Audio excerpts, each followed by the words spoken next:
All right, so today we will be going over developing a marketing plan for 2025, as well as working with the media. So what we hope at the end of this presentation, you'll have a clear understanding of how to work with the media, the different types of media, and also steps you can take to start to prepare for getting ready for the new year coming up, which will be here soon. I can't believe it's already almost fall.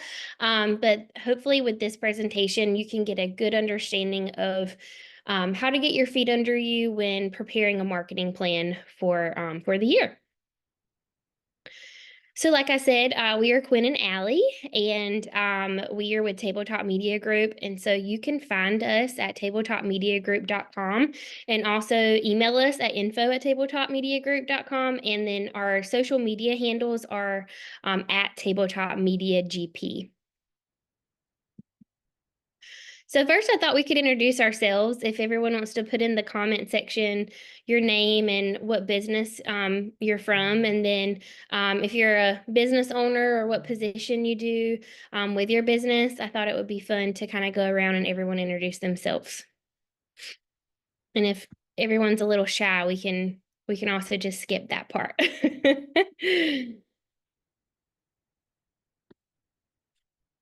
Awesome.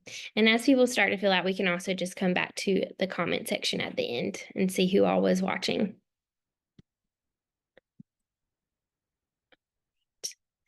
So today we will be going over 10 different topics. And so the structure will be developing a marketing plan and working with the media, like I mentioned. So we'll be going over understanding types of media, building a media list, relationship building with the press. What exactly is buzzworthy and what does buzzworthy mean?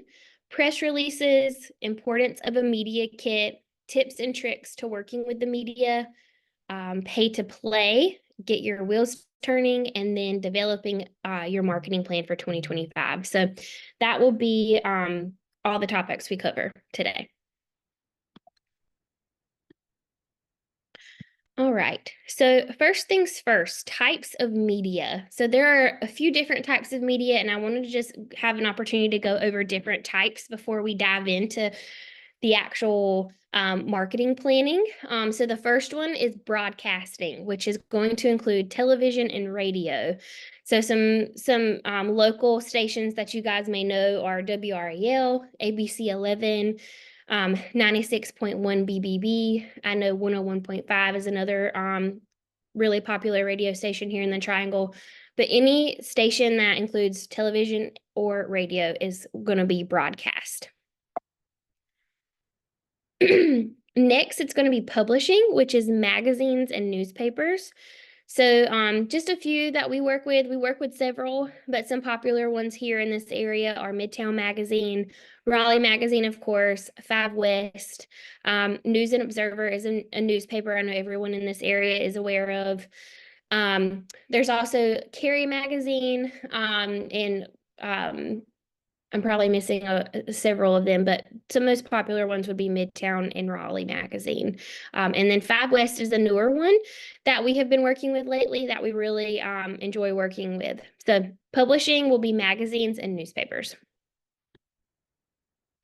Then you have internet, which probably is a newer type of media outlet, but that now includes blogs. So bloggers, podcasts, influencers, which I know influencers is a newer word into the marketing world right now, but influencers can range on platforms. So that can include Instagram, TikTok, Pinterest, Facebook, Twitter, and YouTube. And we'll dive into a little bit about each of these in just a minute.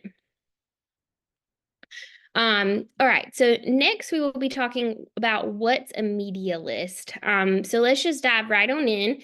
What exactly is a media list? And so I'm sure everyone here can kind of put two and two together when you hear media and then list, but the definition is a document with details of specific journalists, bloggers, writers, editors, and influencers that publish about your niche or area of expertise.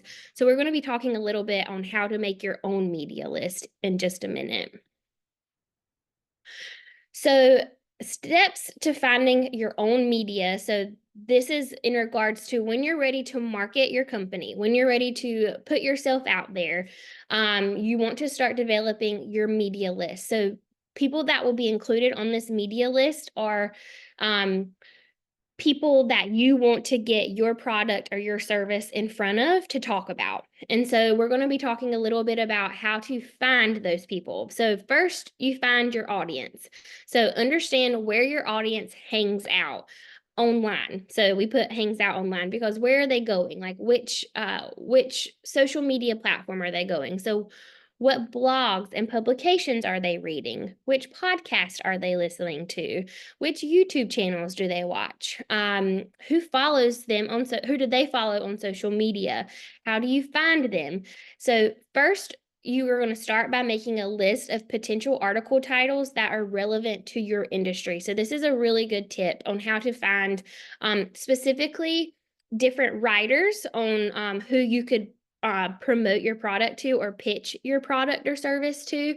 And so a great tip would be, so start by making a list of potential article titles that are relevant to your industry. So say that you're a restaurant in Raleigh and you've been open for maybe 6 months and you're trying to figure out how to get yourself in the news more, how to get your restaurant talked about more. So start thinking of different ways or different article titles that your restaurant could be featured in. So say that you're a cheeseburger establishment. So maybe it's best restaurants in Raleigh, best cheeseburgers in Raleigh, where to get a meal under $20, best hangout spot in Raleigh.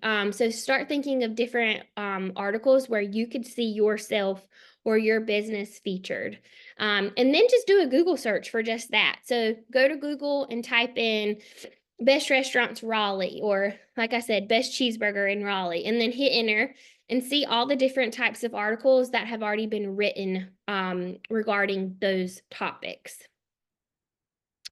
And then from that, you will then find your media contact. So you'll click on the articles that appear on the first few pages of your search, find names of journalists and bloggers who regularly write about your industry, your product, and or service. Those who write on those topics that are tied to your product or story will be the most relevant. So for example, going back to the cheeseburger article, if you were to say best cheeseburgers in Raleigh and then a Raleigh magazine article popped up, and then you click on that Raleigh magazine article and then you will go to see who wrote the article, and then maybe it's something on social media. So maybe Raleigh magazine posted Instagram post on their top 5 favorite burgers in Raleigh. And so you can see who, one, Raleigh magazine posted it, but you can also go to those comment section and see any influencers who have commented on that post to get ideas of maybe who would be interested in featuring your product or your service or talking about your product or service. And so a tip here at the bottom would be, at this stage, target mid-tier blogs and publications. So for example, you want to go towards more local publications or more local bloggers. That way they would be more interested in your product or service since you're a newer restaurant or someone who's just wanting to get talked about a little more. And then we put, don't go for New York Times quite yet. So you want to start small and then grow with your business. So of course, like if you're a Michelin star restaurant and things like that, of course, that's going to be different. You can hit more of those bigger publications. But right now, starting local and small is going to be your best bet. And then lastly, how to find these. I know we also just talked about Googling them and finding those articles and then the writers of those articles. But another great tip would be to find and research hashtags on social media. So using hashtags relevant to your industry to find social media influencers and also bloggers. Pro tip, best place to do hashtag research is on Instagram, and that's in my opinion. So if you go to Instagram, you can actually go to the search bar at the top. And for example, we can do Raleigh food blogger. So if you go to Instagram and then do that search for hashtag Raleigh food blogger, everyone who's used that hashtag will populate. So from here, you can go to all of these posts, and all of these posts on Instagram have used that hashtag Raleigh food blogger. So again, with the example of the cheeseburger establishment or restaurant, say that you're wanting to find someone to come in and talk about how amazing your cheeseburgers are. So you are looking for Raleigh bloggers or Raleigh influencers to come in and try your cheeseburger menu. You could go to this, search Raleigh food blogger. This pops down, and right here, for example, is a post of Krishanda, and she is the influencer under Food Cravings. She actually just recently did a name change, so it's now, I believe, Living with Krishanda or Life with Krishanda. But anyway, this, you would find her profile because she used Raleigh food blogger, and then her Instagram pops up just from simply searching that hashtag. And then from there, you can actually find her contact information directly on her page. So if you want to hit the drop down arrow, which is right here, these selections pop up to either follow her, message her, or email her. And so you can actually click this email button and her email will pop right up. And from there, you can go to emailing her, asking her to come in, asking her, if she'd be interested to come in, etc., finding her media kit, all that. And that's some more things we're going to go over in just a bit. But it's as easy as just clicking email to find her contact information to get in touch with her. So you will find accounts relevant to this social media manager also by clicking this down arrow button. So other influencers will pop up and you can kind of do leapfrog. You can go from one influencer to the next and finding other influencers who are, say, Raleigh food bloggers. And just by clicking this down arrow button to find Instagram similar to Krishanda's. So say that you're a smoothie place and you're wanting some influencers who really like smoothies. And so you search like, let's see, Raleigh smoothies, and you find an influencer who has posted about smoothies in Raleigh with that hashtag, and you can go to that Instagram page, click this arrow, and then other influencers who are in the Raleigh area who have possibly talked about smoothies or at least food or maybe health foods will pop up, and you can just kind of go from one influencer to the next to the next. So chances are it will lead you to even more influencers who work in the same types of industries. Real quick before I jump in, are there any questions on what we've gone over so far? I know I'm kind of running through it a little bit, but just wanted to see if there's any questions so far. Okay, cool. So then kind of in this same arena of steps to building your media list, you want to make your list of target media contacts. So our biggest I guess our biggest tip here would be to use an Excel spreadsheet to keep everything very organized. So you can use Excel or Google Sheet to create your document. And then the media list will usually include the following. So the name of the journalist or influencer, the designation or title. So editor, radio host, maybe they own the blog that they're doing, or maybe they're a writer or a food writer, freelancer. So basically their title. Their email address, the name of the publication where they work, or their blog name, or the name of their podcast, and then include a link to their recent articles. So this can kind of help you organize it. We started off doing it this way, but basically if you just wanted an example of their work, you can also include a link in that same media list. So here's an example of a media list that we've made before. So just like we mentioned, publication, blog name, website link, blogger, journalist name, designation, email, recent article, topic or title. And then if you wanted to throw an extra one in there, you could and add a conversation starter. So just a quick screen grab of what a media list can look like.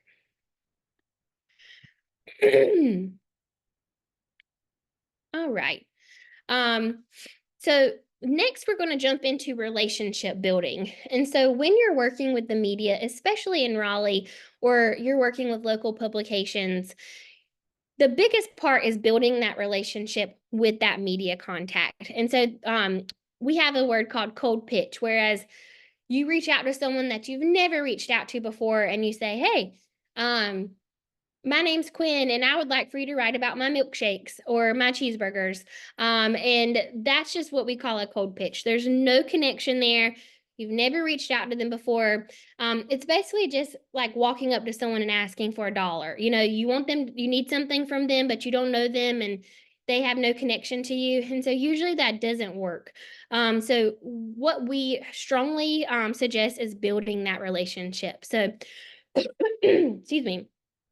So now that you have this great media list and you've done your research, you've added these writers to these articles, you've researched your influencers, and you've developed this really beautiful media list of people you'd like to reach out to, what's next? So what we say is a cold pitch will not work. Don't send just an email to your whole list expecting a response. In social media with these journalists. Follow them. Like their like their posts, comment, reshare their stuff. And then what we strongly suggest is sending an introduction email to gush about their work or how you enjoyed reading something that they've written lately, or ask them a question via email or share a resource that you think they'd be interested in. So relationship building is key before you send that pitch or that press release asking them to share something. So something we do a lot when we're reaching out to a new writer, we recently just did this because we went into the Charlotte market. So we've always been in Raleigh, and then for the first time, we had 2 clients in Charlotte. So naturally, everything I've gone over previously in the previous slides, we had to do. We had to build out a new media list of new contacts in Charlotte because we had never been in the Charlotte area before. So we did a lot of research, a lot of articles, finding those writers. And so when I reached out for the first time to introduce myself to these writers, what I did was I did a lot of research on the articles they had written previously. And if there was one that stood out to me that I really liked, I made sure to tell them that, like, my name's Quinn.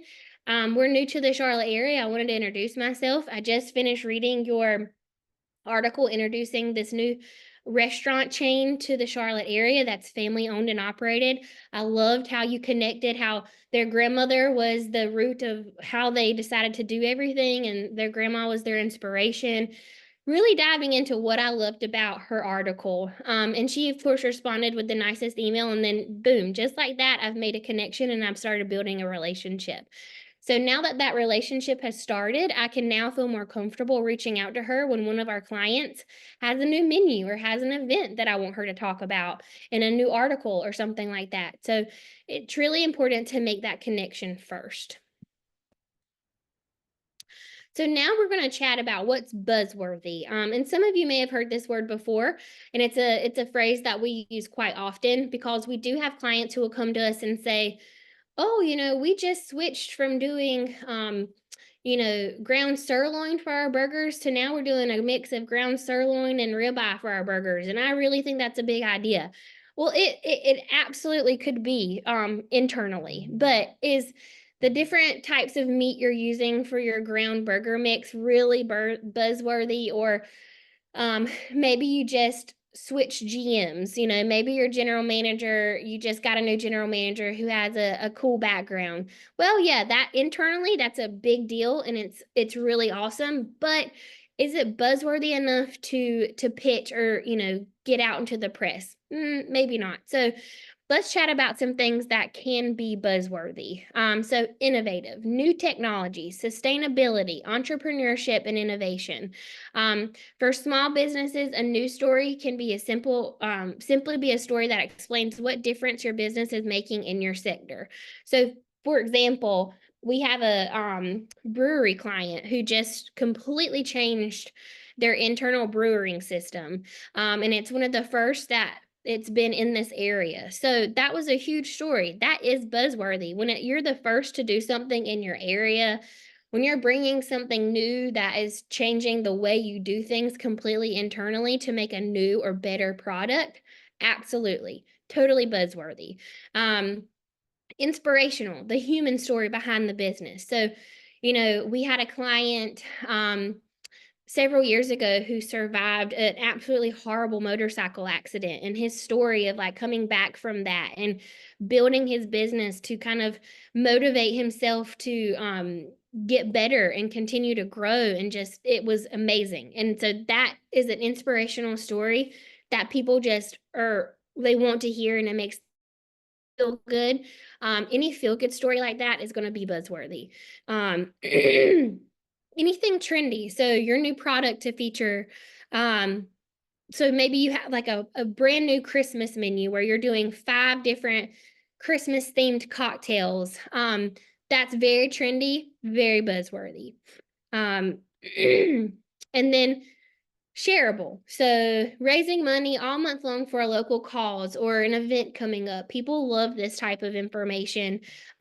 We just got finished pitching one of our clients who's doing like a puppies on the patio event. And so they're having a ton of puppies come out to the patio to try to get them adopted. And people are loving that story. One, because who doesn't love puppies? And people are able to come out and adopt those puppies. And people have loved us pitching that. So something like that gets the community involved, gets a local charity involved, very buzzworthy. Give me 1 second. Let me see here. Okay. All right. So sorry, let me get a swig of water. All right. So I thought we could take a small break, and in this little break, what we could do is have you list out 3 newsworthy topics about your business. We don't have to share these, but if you have a sheet of paper and you just kind of want to brainstorm, maybe it's something that any of the topics we just listed in the previous slide. So maybe it's a really cool event you're doing coming up where you're working with a charity. Maybe you do have a holiday or Christmas theme that you're going to be doing this season that's going to be what you consider buzzworthy. Maybe you have just a really cool internal story or inspirational story that you really haven't really put much towards or thought about pitching yourself for, but just kind of jot that down. And then just kind of keep that in your back pocket as something that you think would be buzzworthy. And then we can use it later when we're discussing our 2025 marketing plans. All right.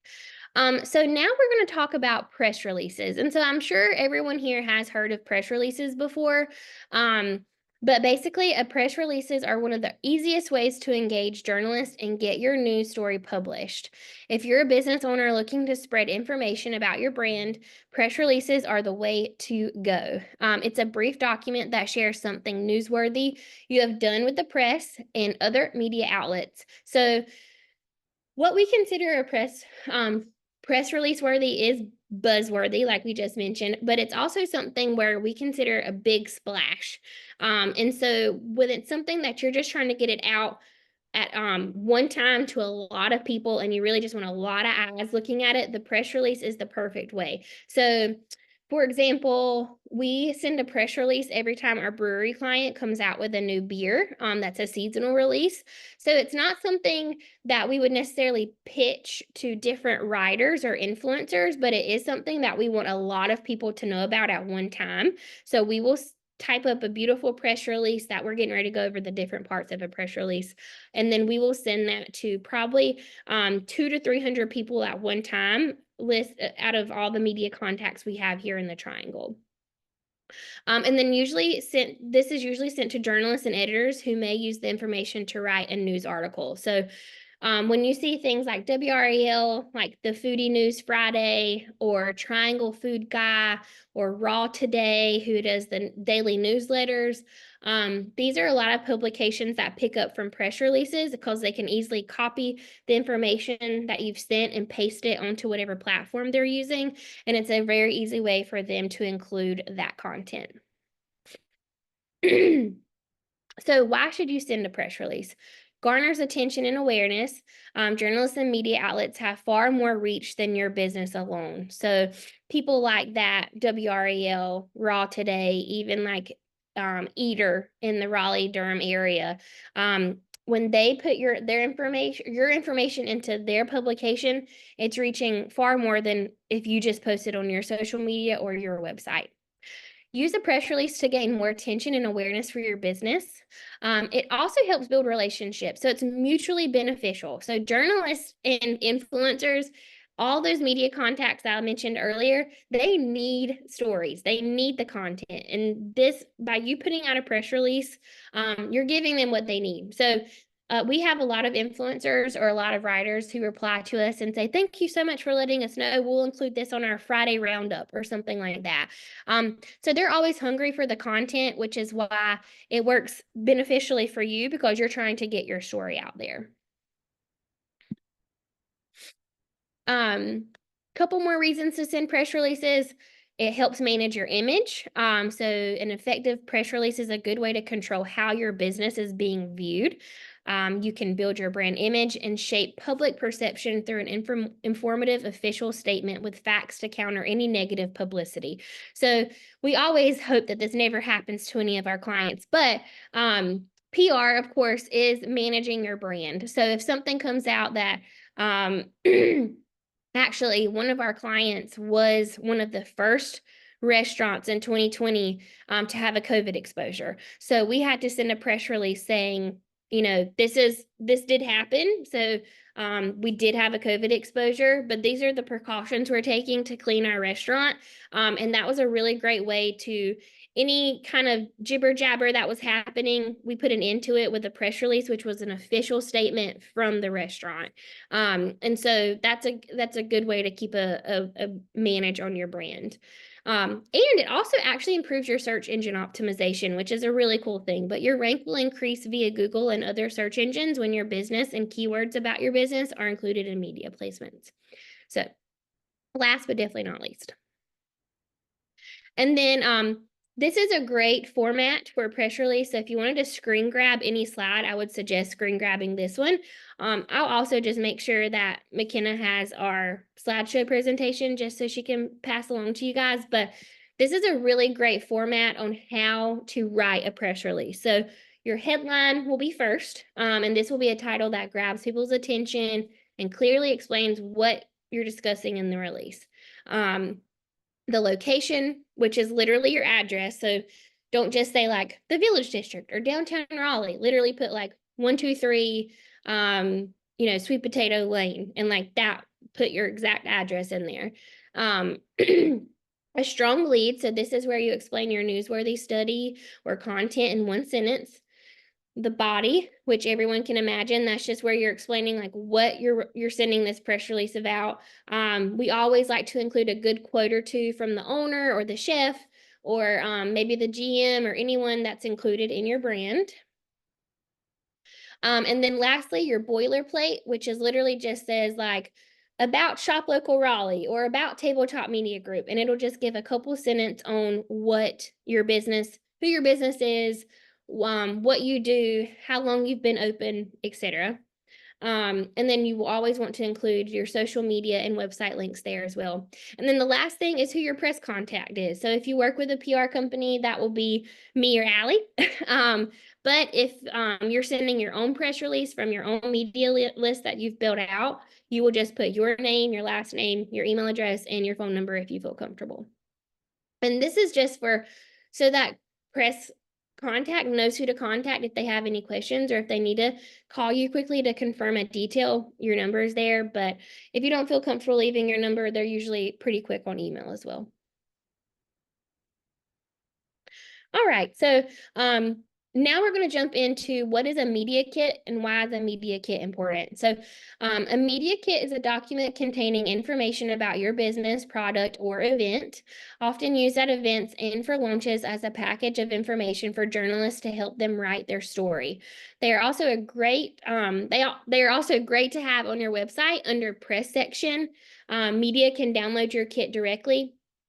And then media kit should catch the eye of a journalist and make them want to write an article or do an interview. Should be a one-stop shop for all the information journalists need. So if you guys aren't familiar with what a media kit is, and I just read all that, you're probably like, well, can you tell us what a media kit is? So basically a media kit tells exactly who and what the brand is. So it'll include your logo, it'll include an overview, a background story, who's a part of your brand, like said the owner or the chef or your general manager, or when someone thinks of your business, who are the main people involved. So there'll be a place for the people, any images that you are proud of that you'd like for a journalist to have on hand. It'll also include any recent press coverage. So say that you just made Raleigh Magazine's best restaurants list, making sure to include that link. So it's basically just, like this said, a one-stop shop for any information a journalist may need. And it's something that we create here at Tabletop for each client, that if a journalist has a question or is just doing an overall write-up on the brand, we send that media kit to that journalist, and they have everything they need. They have all the people's names, they have the like I mentioned, the background, the overview, everything. So it's basically your entire brand in one place, and your entire business in one place in regards to a marketing perspective. And just what I just mentioned. So contact details, information about your company or the people involved, images and your logo, and recent news coverage, optional, but we always think that it's a good idea to include just so that they can see how other people have written about you. All right, so now that we have your media list, we've talked about the press releases, you have your media kit ready to go. Now we have to talk about the tips and tricks to working with the media. So now you're ready. You're ready to reach out, you're ready to start pitching your business, you're ready to send that first press release. These are our top tips from Tabletop on how to manage those relationships we've talked about. So number one is be responsive. So if you're ready to embark on the journey to getting your business more coverage, you have to be responsive. Journalists, TV stations will call or email you at all different times of the day. So how we work at Tabletop is we have our office hours from 8 to 5. So anytime a writer or publicist or TV station, etc., reaches out to us, we try to make sure to get back to them extremely fast between 8 and 5.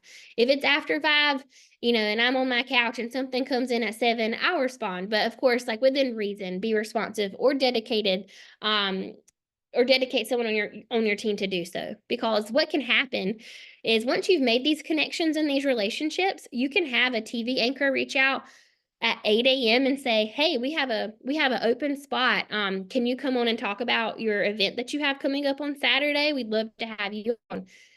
Say that you just aren't looking at your email, and then like 10 hours goes by and it's later that afternoon and you're just seeing the email.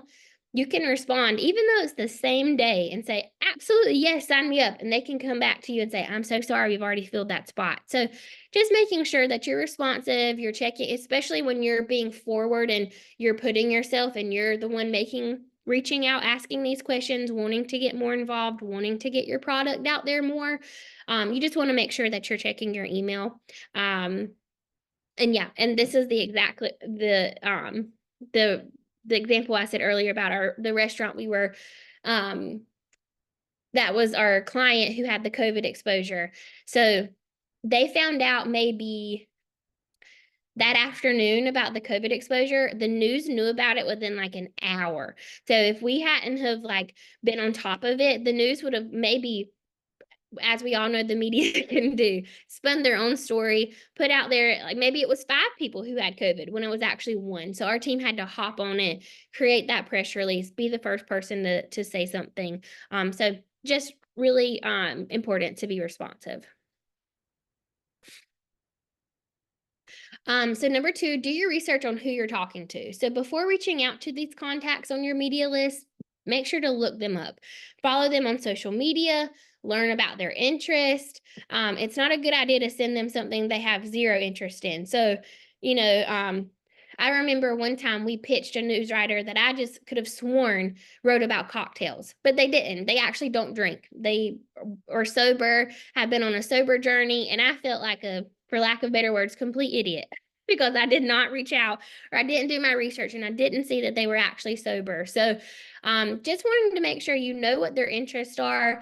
The things that they love to write about, the things maybe they don't like to write about. Maybe it's things that they just absolutely forbid. You just don't want to look like, so be a quick scan on their Instagram profile just to see, what they're interested in or what they're writing about. And then don't send a food editor information about new software. So make sure you're pitching them things what their niche is and what they're writing about. So don't send them something that they're not interested in. Number 3, so follow up and share. This is, to me personally, the most important thing. So if your journalist has taken the time to write about your business, follow up. Send a thank you, and then also just share on your social media pages. So say that you pitched this, the idea of this watermelon salad, and this writer took your pitch. They loved the idea. They wrote about it. They posted the recipe. They put everything on the website. They send you the link, and then nothing happens. You don't say thank you. You don't post it on social media. You don't give them any response to actually picking up your pitch. It doesn't look good, and the chances are they're not going to write about you again. So just making sure that you're reaching out to those publications, saying thank you, and then just a quick social media share saying, thank you to Raleigh Magazine or Indie Week for posting about our watermelon salad. We love this article. A little bit goes a long way. And so this is another just tip, is always tell the truth. So biggest rule of thumb, always tell the truth. If you don't want something published, don't say it to a media contact. So if you say off the record after saying something to a journalist, it probably was not a good idea. So we've had this happen recently where we're doing like a grand opening for a client, and they were certain that a grand opening was going to be their grand opening. And then come to find out, they were on the fence about it to begin with. And so we've had to move the grand opening now, I think 2 or 3 times. So even if you think your grand opening may be a day, just say, you know what, this is our target, but we're not sure. You know how grand openings are. Or saying that, you have a new technology and it's been tested or something like that, making sure to be open and honest. And then the biggest rule of thumb is, if you're not sure or you don't want to talk about it, then just don't talk about it and say, and that whole off the record, we just don't ever advise using it to begin with. Just don't talk about it or don't say it if you don't want it to be in the news. So, and then feel free to invite them to your business. So after developing your media list, and say there's some influencers that you're really wanting to work with, they love free stuff. So have them come out, have them try your full new menu. Have them come out to experience your business, offer a complimentary meal, a free ticket to an event you're having, or offer a free service. We just opened a car wash. Come and have your whole family get a free car wash on us. If you'd like to post about it on your story or feed, we'd appreciate that. So offer the free stuff, see if they're up for it. You never know, they may absolutely say, yes, I'd love to. And then there you go. You've made that relationship. They're going to post about your business. It's a win-win. And then inviting them to big events that your business is having, so a grand opening or a sneak peek of a brand new product that you're launching, getting them involved and asking them, inviting them out to your place of business, it always goes a long way. So this is another great tip, is set expectations and give contact info out ahead of time. So say you're going to be doing that invite to a media contact to experience something, make sure they know the time that you need them there, what they're going to be receiving. So don't just say free dinner.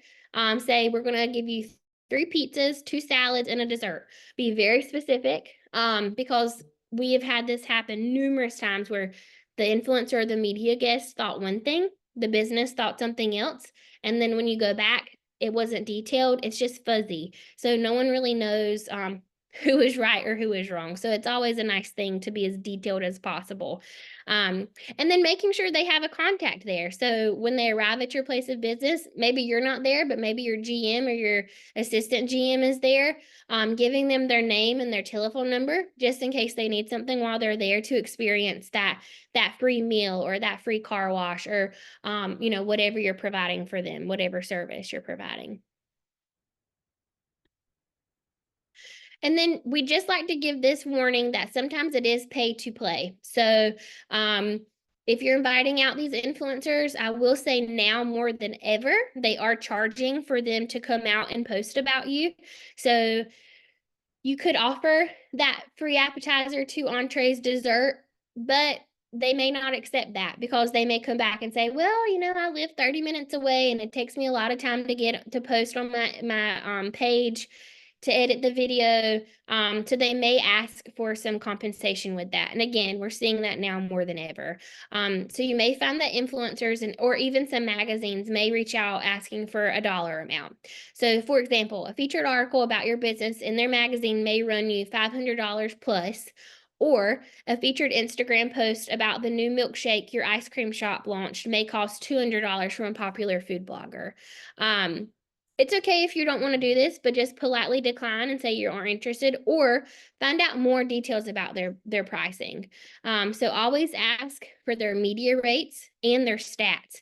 So some people may try here and there. So they may, if you've never worked with them before, they could say, it's going to be $500 for an Instagram post. And then you can say, well, can I see some of your analytics? And then when they send those analytics back, they may only get 50 likes, and to you that may not be worth $500. So you can kind of compare and contrast what you feel is worth it for their rate. And then before paying someone, be sure you have a written agreement or a contract. So our place of at Tabletop, we always have it written out, so how much we're paying them, what's expected.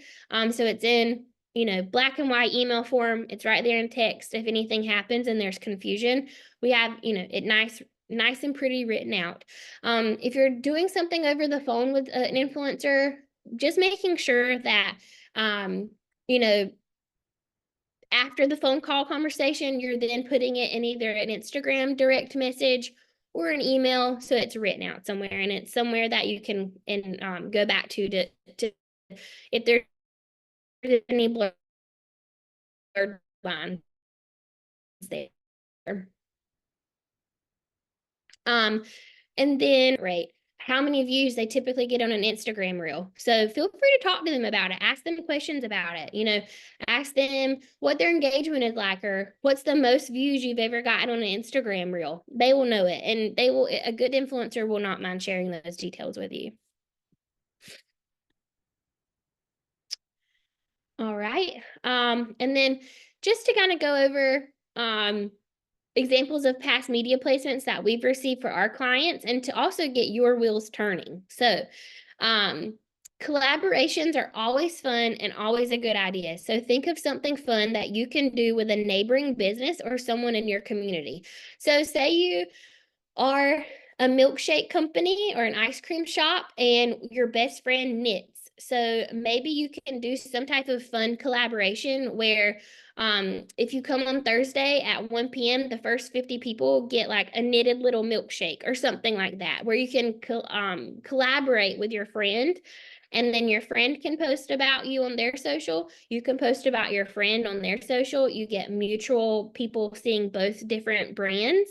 So collaborations are always a good idea. So for example, one of our clients, Coronado Pizza, did a collaboration with the Dairy Chocolate Factory, and Triangle Business Journal picked up the collaboration. And this was a great hit for both Videri and Coronado, but because they were two well-known brands, the fact that they worked together made TBJ very interested in picking up their collaboration. Charity work, I know we mentioned previously, is always a big deal.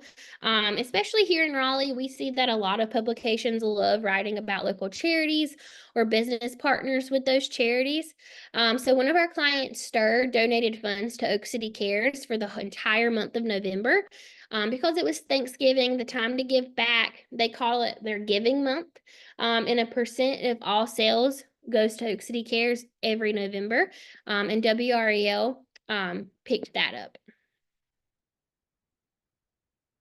Grand openings or second locations are always a hit. I'm sure everyone here knows that. But anytime there's a new location or a second location or a grand opening, everyone in Raleigh just like freaks out and loves a new business. So our client at that time, Prime Barbecue, opened up their first location in Nightdale. A ton of people picked that up. But if you're opening a second location or you're getting ready to open your first location, creating your media list and getting a good start is just it's going to be a big deal to get your name and to get your brand and to get your business out there. So this was just one feature that we got from WRAL, mentioning the opening of Prime.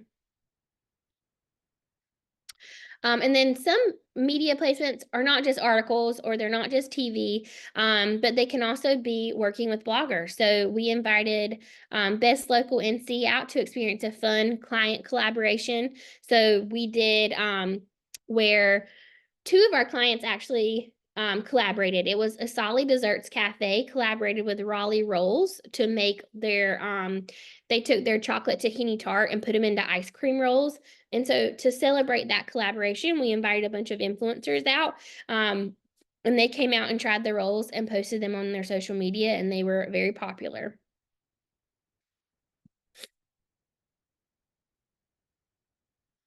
All right. So last but not least is going to be developing your marketing plan for 2025. So we strongly consider thinking of your marketing plan in like a 1-year approach. So breaking it down by Q1, Q2, Q3, and Q4, helping it breaking it down into different quarters.